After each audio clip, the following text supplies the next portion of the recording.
My name is Rebecca Thompson, and I have SBS. It stands for short bowel syndrome. In a nutshell, it basically means that either functionally or physically, the small intestines and or large intestines is missing or non-functional. It can come from many different causes. Mine was a birth defect called neck. I was born a preemie. It's not always caused from being a preemie, but it's a major factor in it. And at 2 pounds and 10 ounces was what I was born at. And they weren't saving babies that small in 1989.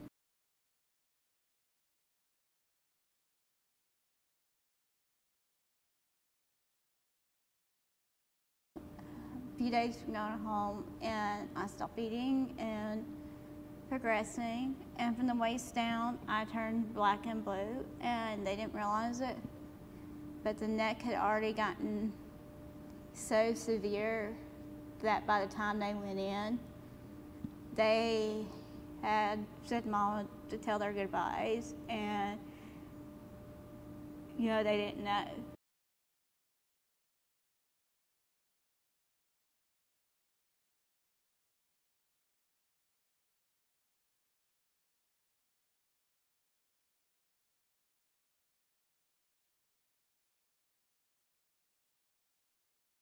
After the first 2 surgeries, that's what's left me physically with short bowel syndrome.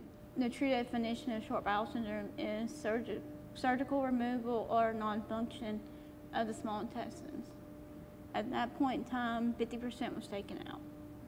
A normal baby or a normal adult has like 500 centimeters. Right now I have 50.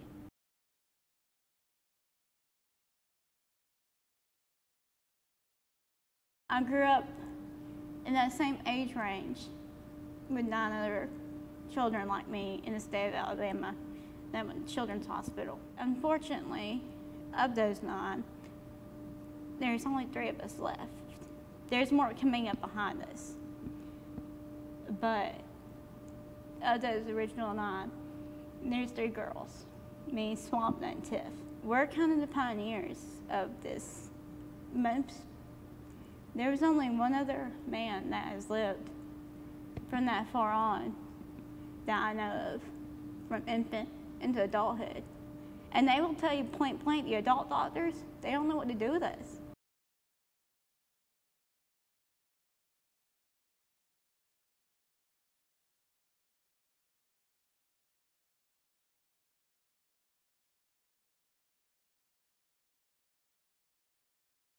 Was in my lap coloring, and we were showing each other scars and and she likes to cook, so of course that took a heartstring to me. And then she made us some granola. It was just a girl after my own heart.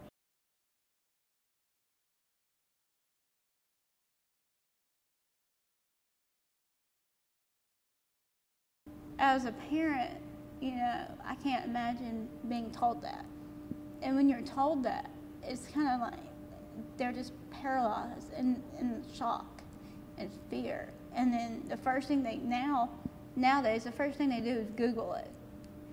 And that's not a very good idea either. And then they read all the statistics. But then they don't talk to somebody who actually has it.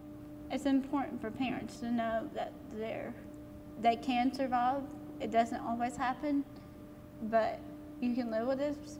Take it one day at a time. This will be a roller coaster. The first years are the hardest, not to mention later years that won't be bad, but it's a roller coaster. Just ride it.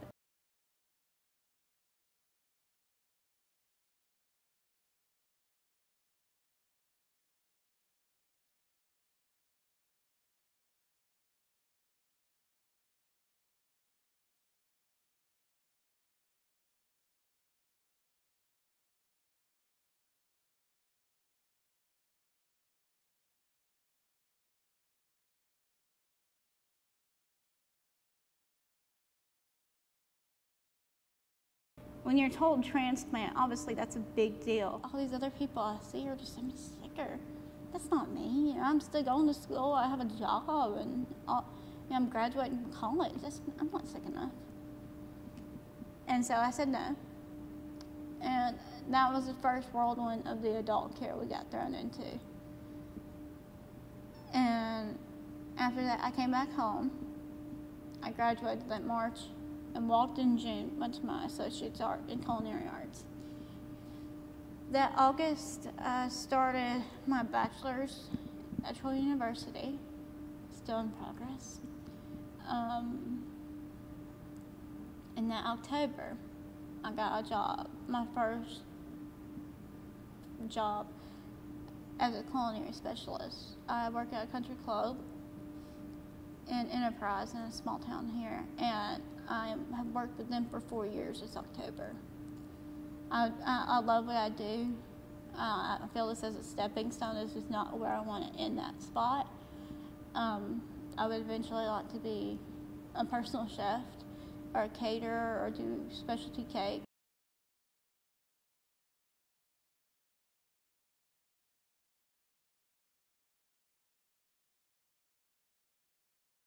I remember Mom was slapping my face like, "Don't leave me, Becky, don't leave me." And then the next day, I remember my sister and all of them walking in, and I don't remember much else.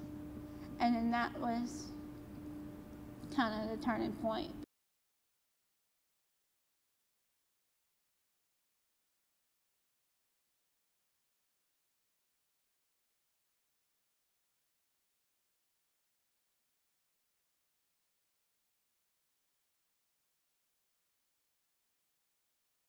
On September 11th, 2015, I was officially placed on the UNOS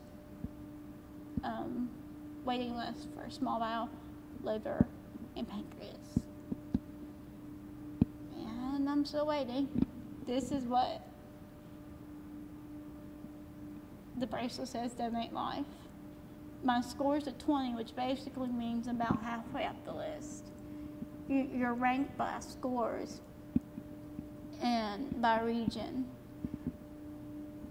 And basically how it works is when a donor is found, or a donor is, the family decides to donate, or you decide to donate in that time, in a tragic event, then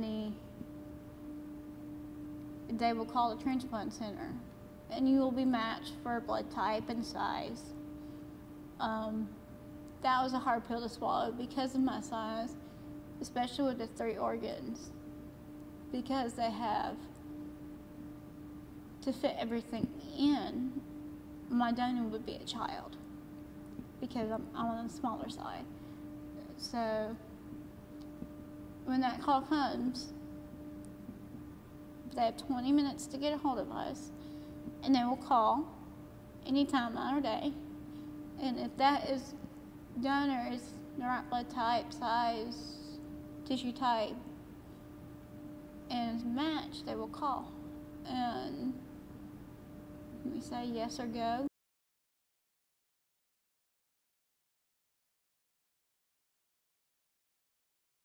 We need your help. I was reading an article the other day, and the intestinal transplant is one of the highest, most costly surgical procedures in the United States.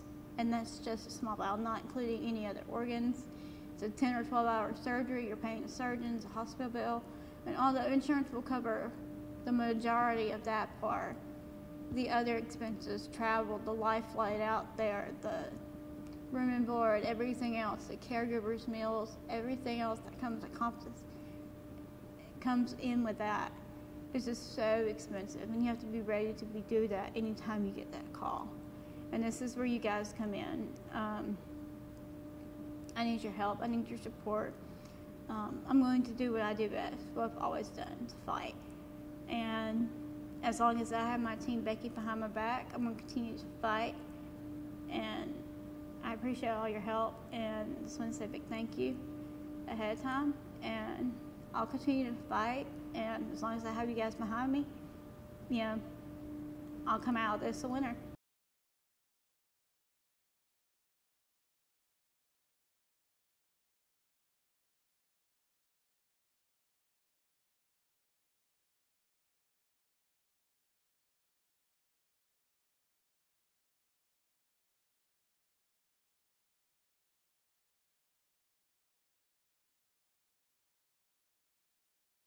And don't forget to donate life.